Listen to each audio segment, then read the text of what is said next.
Ladies and gentlemen, welcome to Current Yield. This is Grant's interest rate observer of the air, and I guess on the wires, too. I have no idea how this is getting to you, but maybe by fax machine. But Eric Whitehead is the control panel and seeing all that technical stuff. With us today is Evan Lorenz, the great deputy editor of Grant's, and Phil Grant, who produces our almost daily Grants, which you must read. I think take that as a suggestion. And our special guest is Jim Bianco, who is the chief cook and bottle washer of Bianco Research, LLC, which is situated in Chicago and which turned 21 this year. So can the firm drink, Jim? Yes, the firm can drink. We can afford it. Okay. Well, Jim, it is a pleasure to have you. I mean, I can give away this secret. We are taping this on Thursday, the 1st of August. And I have been driving upstate New York most of the afternoon to occupy my summer typing quarters. But when I was on the road, apparently strange things happened. Jim, could you, by way of preface to this discussion about the intricacies and the consequences of modern monetary policy, could you tell us what has happened today? I'm rather clueless. About midday, President Trump came out and tweeted, that's how he does it, that effective September 1st, he's going to impose a 10% tariff on the $300 billion of Chinese goods that are currently not subject to tariffs. Now, this includes things like iPhones and laptops and iPads and stuff that people can recognize, use, and love. The other $250 billion of tariffs that have been previously announced have been on more business-related products that the average consumer doesn't understand.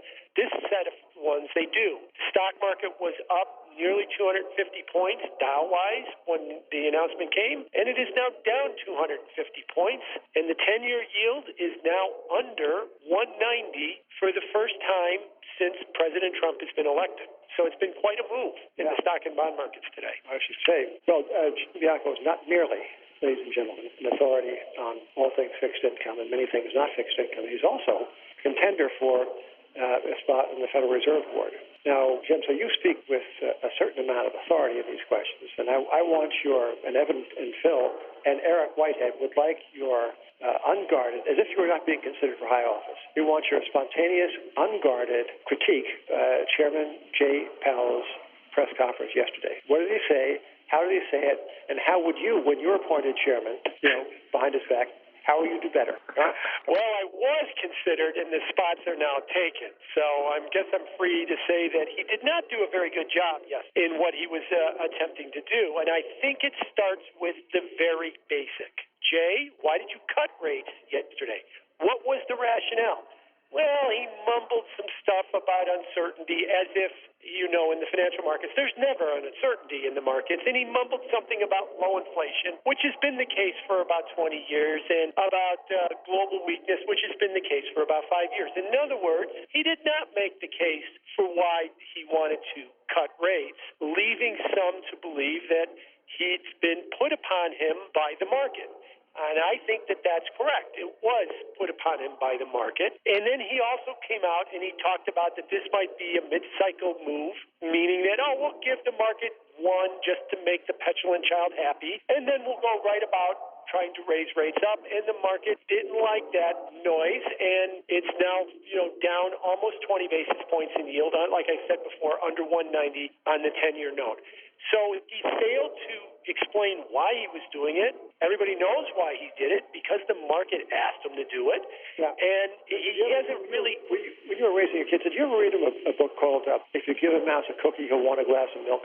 Yeah, absolutely. Okay, Phil, could you help us with the narrative? Yes, so I believe it's related to, I guess I should say, small rodents wanting more in the face of generosity than they might have wanted otherwise. Right, so it's an insatiable demand, right? So, that's right. Okay, so give him a cookie, then he'll want like a cracker and a napkin, and he'll want to get his whiskers trimmed with a pair of nail scissors because, after all, he's been soaked in milk. So, okay, so as Evan and Phil have pointed out to me, not knowing much because of my travel today, the chairman's protests that this was a mid-cycle correction seem to have gone for naught because the market is imputing a chance very close to 100% for additional rate cuts and soon, no? That's correct. And a lot of that came, well, it worked for a while. A lot of it, the market was imputing a September rate cut at a little around 60%, but since the trade announcement, it's now shot up well over 90%. So,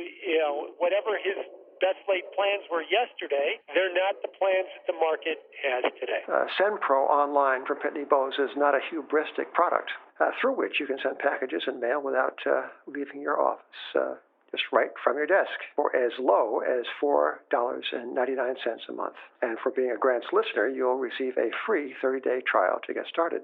As an added bonus, you'll also receive a free 10-pound scale shipped right to your door to help you accurately weigh your packages. So save time, money, no matter what you send, from packages to overnights and letters. Just click, send, and save with this new offer from SendPro Online.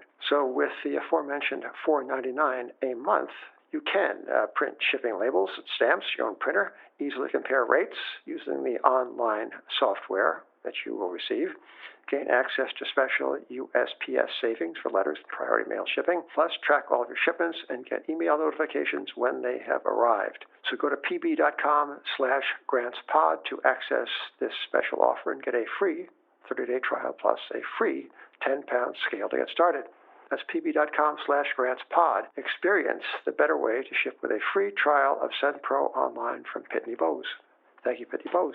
Jim, one thing that surprised me is if you look at the yield curve, and what we're looking at is usually the 10-year minus the 3-month treasuries. It was inverted before the Fed made the cut yesterday, but it became even more inverted today.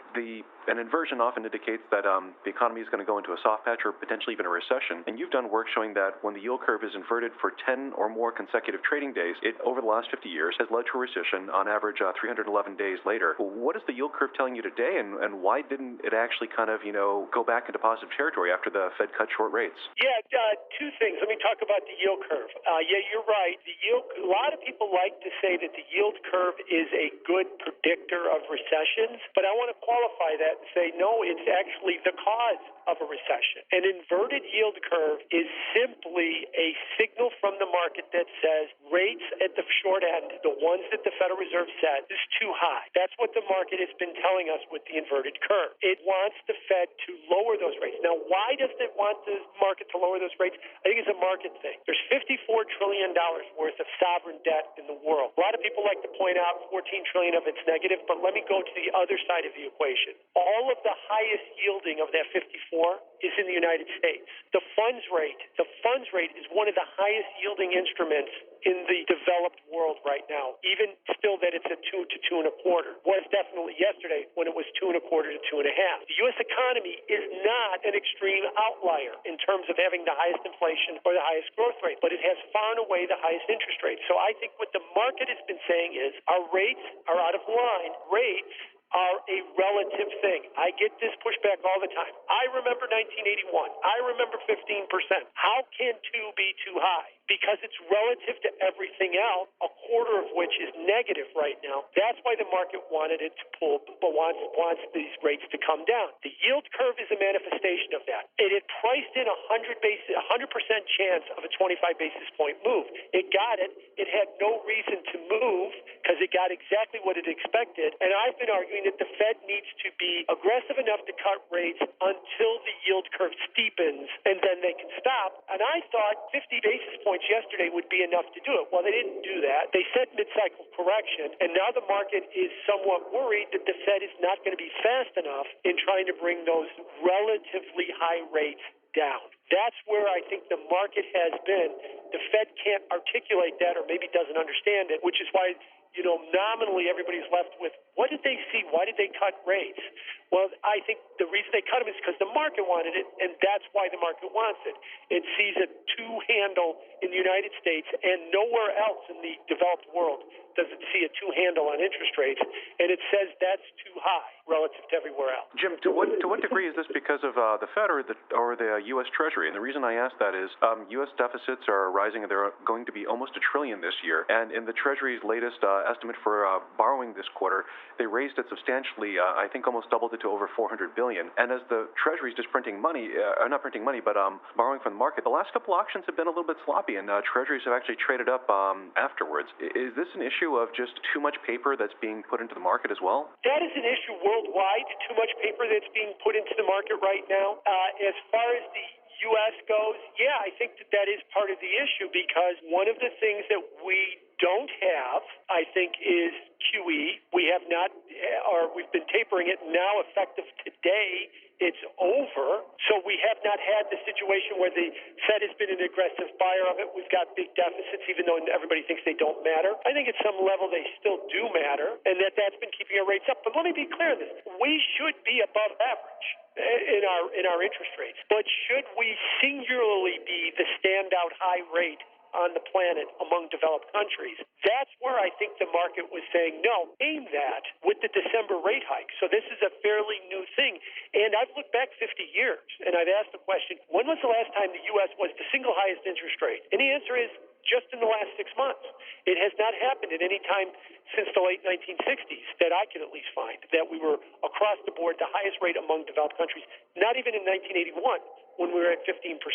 There was a bunch of countries that were in the 18 to 20% range at that time, too. This is, as the journal said this morning, or released it in May this morning, it's kind of a race to the bottom, no? I mean, you're saying that with a relatively highest rate in the world, true, but is that because we are in error, or because Mario Draghi and his counterpart in Japan are just doing the craziest things you ever dreamt of? Oh, I think it's definitely because of Draghi and because of Japan. Unfortunately, in a globally connected world that we are in the developed world, if you run a company in the United States, a global company in the United States, and you're looking to lower your borrowing costs, you can borrow in any one of these countries. You can go borrow in Japan, you can go borrow in Europe, you can borrow in the United States, and so you will seek to find it. And so what I'm trying to say is, yeah, Draghi and Kuroda, ECB and the Bank of Japan, are doing, I think, insane policies with negative interest rates, and it's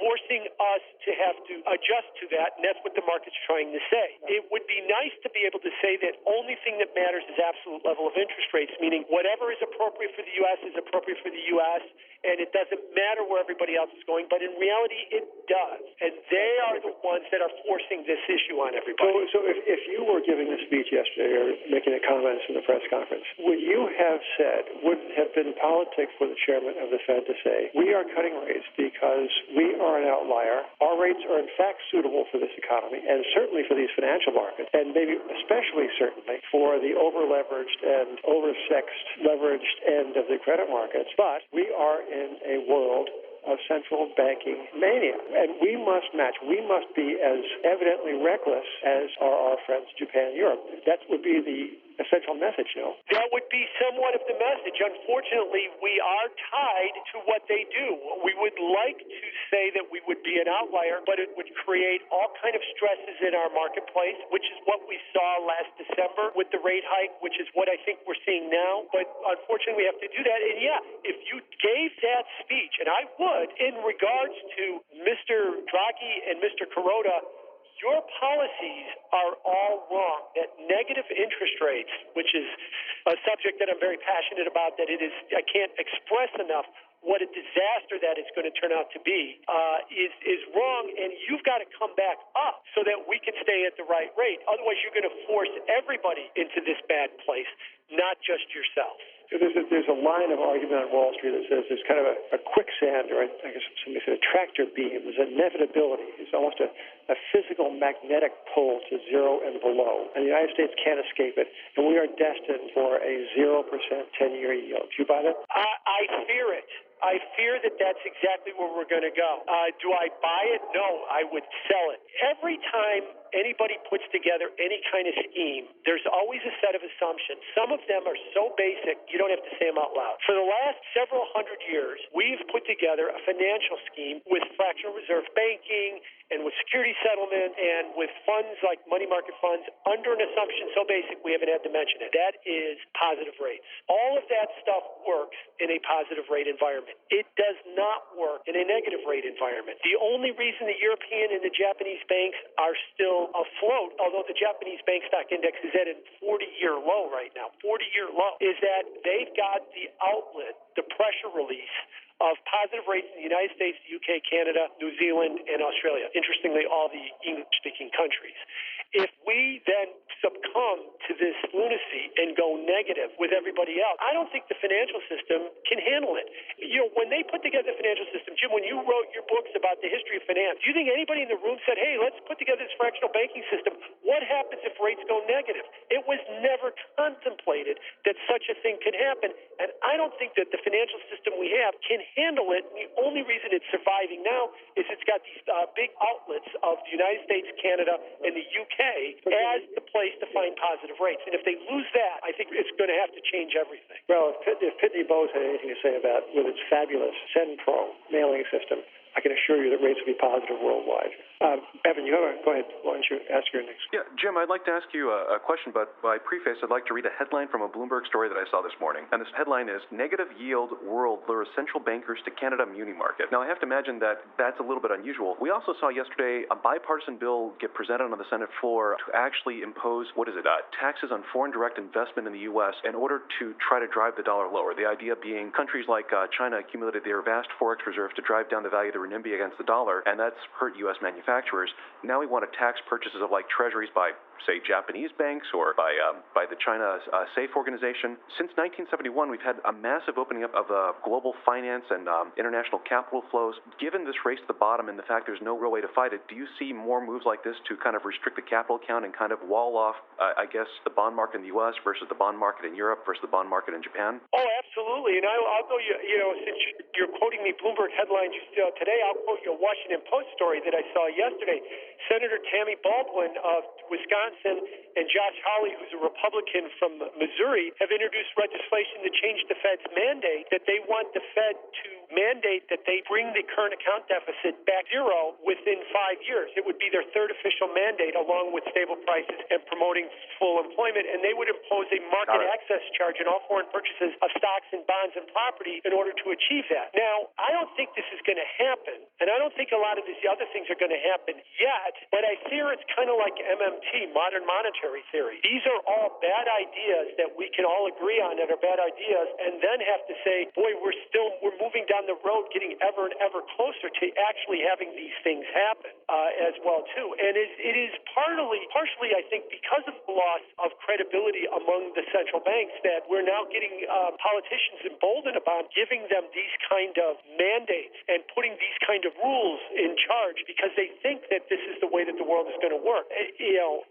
Fortunately, like I said, we could kind of look at this and go, interesting, but it's not going to come to pass. But I think as the pressure builds over time, especially if we have a recession and we start stirring the animal spirits of people being unhappy, we could be right back into thinking that these things might happen. Hey, Jim, what do you do with money these days? How do you invest? Yeah, very carefully, I think, right now in terms of investing.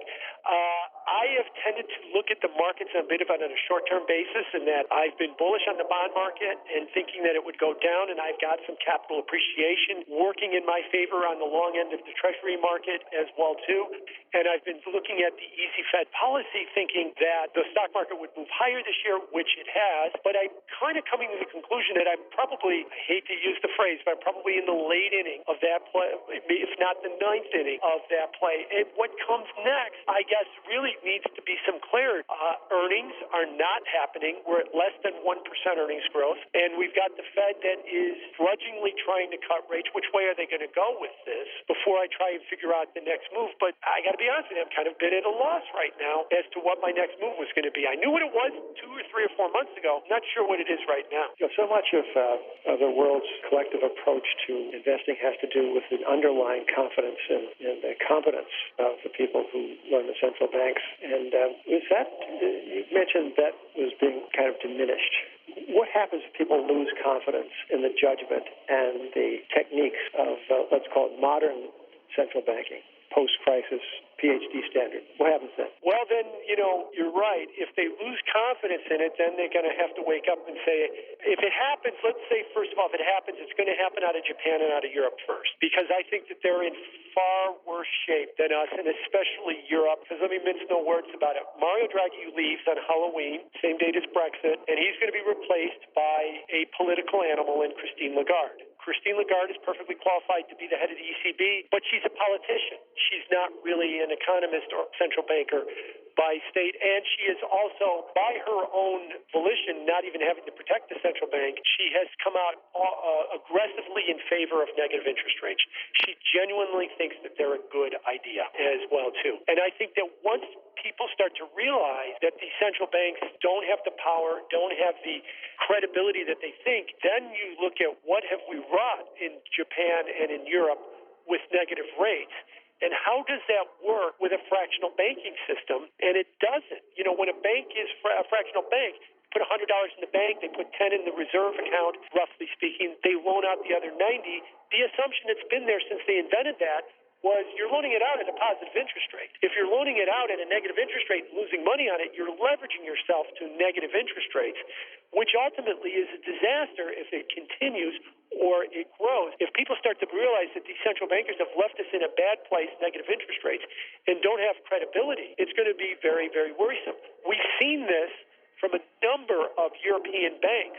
The head of Credit Agricole today on Bloomberg was out and trying to say in very nice language that negative interest rates are killing them. They're absolutely getting destroyed by them, and they're looking for relief in any way they can. And the relief is positive interest rate, but Mario Draghi's set to kind of cut them further negative and offering some idea about the central bank will look at mitigation. I have no idea what that is, and I think Mario Draghi has no idea what that is either. So they've put themselves in a very bad place, and the only reason it hasn't been worse is there's still this clean belief that they know what they're doing. And that will be eroded, especially when we get a politician to be running the ECB. What was it like being interviewed to join Donald Trump's Fed? It was an interesting interview. I interviewed with Larry Kudlow. I've known Larry forever and ever. It was in the West Wing of the White House. We talked about what it would mean to be on the Fed, what I would do on the Fed. Now, obviously, they didn't pick me. I was also happy to hear that Scott Minerd has come out and said that they interviewed him. The reason I say I'm happy about that is they're looking at non-traditional candidate in terms of him and me and probably some others that we haven't heard about. And I hope that they continue to think that way as they move forward from here, because the groupthink and the way that the Fed operates definitely needs to be shook up. And whether it was me or somebody else, I'm just glad that they started thinking that way. And I hope it's going to be Judy Shelton. I thought she was a fine pick for the one that they took right now. Jim, I noticed to that point, I noticed that there was a pair of dissents in yesterday's decision. I believe both of them wanted to keep rates unchanged. What did you make of that? Yeah, the fear of cutting rates brings about two potential consequences.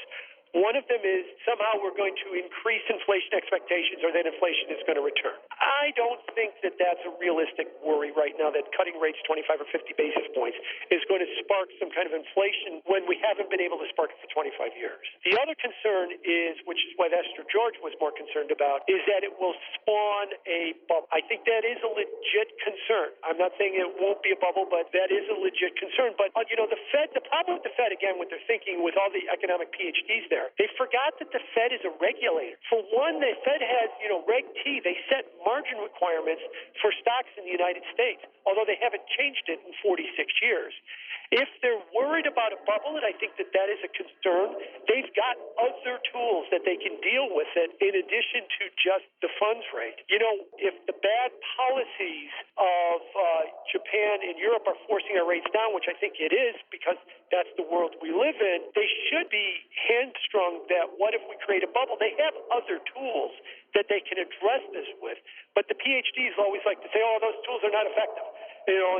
Yes, they are. Try them. Try moving Reg T for the first time in half a century and see if that actually has some kind of effect on dulling the speculative excesses in the stock market. But they don't even attempt it. So I think that that's what their concerns were. I don't think the inflation concern is legit. I think the bubble concern is legit. They've got other tools to use with it. And even if they can't use the other tools, if it does seem to spark a bubble, they could try and pull it back by raising rates at a later time. But they don't think that way. We're fond of observing around here that whereas President Trump evidently cannot fire Jerome Powell, Chair Powell could himself fire President Trump. Now, if you were running the Fed, wouldn't you, it's kind of a crazy idea, but wouldn't you be tempted, more than tempted, to give Trump a little something back again? For example, if he tweets out, "You're an idiot," you give him 25 basis points for the upside. And if he does it again, you give him 50. Pretty soon you got yourself a 3.5%, 4% funds rate, you got yourself a depression, and he's out of office. You'd do that in a heartbeat, wouldn't you? There is that worry, and not only is there that worry, but let me turn the question around on you, that I think this is as legitimate, if not more. Let's say that as the months progress into 2020, it becomes apparent that Donald Trump is going to win re-election. Everybody at the Fed is going to look at Jay Powell and say, "You're dead man walking." And then they're going to say, "Boy, I could maybe become the next Fed chairman. And your name is Neil Kashkari or Jim Bullard, or your name is Judy Shelton, or your name is Chris Waller or something." And then you start to ingratiate yourself to a president that loves negative rates. Why does he love negative rates? The guy has spent a career borrowing lots of money to build bankrupt casinos. So, of course, he's going to think that if the bank is going to give him money to build another casino the world doesn't need and pay him, it's a great idea. They're going to chase rates down to zero. So I don't worry that Powell is going to raise rates on him. In spite, I'm worried that they're going to start to look at him as a dead man, and everybody's going to then become the race to zero at the Fed to try and get Powell's pick over Powell's bones to become the next Fed chairman. Well, it'll be fun reading the speeches. It's like Larry Fink coming out and saying, "Yeah, the ECB ought to buy stocks." That was on July 19th, and then July 22nd, Rick Reeder comes out writing in an FT, "ECB ought to buy stocks." So these ideas. You mean that the largest asset manager in the world, which owns more European stocks than anybody else in the world, thinks they should print money and buy their portfolio? You're not saying he's talking his book, are you? I'm sorry? You're not saying he's talking his book, are you? Yeah, no, he would never talk his book, would he? They're just looking out for everyone else. Right. It's called financial statesmanship. So exactly. So, Jim, we have gone, more than 30 minutes, a very pleasant 30 minutes, and that a fast-moving 30 minutes, without once having uttered the word gold. I noticed that you didn't mention it in your portfolio. So what do you think? I do own some gold, and the reason that I didn't mention it is that it has been there for decades, and it will stay there for decades as well, too. Gold is the anti-financial system. It's not inflation. It's when you have fears that there is problems in the financial system, gold seems to be a place that you would go to. And gold now has some competition in cryptocurrencies, it seems like, too, because they seem to move somewhat together. I think that as we move through this system, if we start to see more negative rates, if we start to see the Fed not just talking about cutting positive rates, if we're talking about the Fed maybe going to zero or beyond, I think a winner will be gold. It's not a perfect way to get your money out of the financial system, but it's one of the closest that we have, save cryptocurrencies, which is another possible way to get your money out of the financial system, but that's still in its infancy and still has some problems. Yeah, they can get your cryptos out of your lockbox, too. Anyway, Jim Bianco, thank you for being with us, and thank you for not joining the Fed. Your clients are grateful, too. Ladies and gentlemen, thank you for being with us. This is Jim Grant on behalf of Current Yield, Grant's interest rate observer of the air.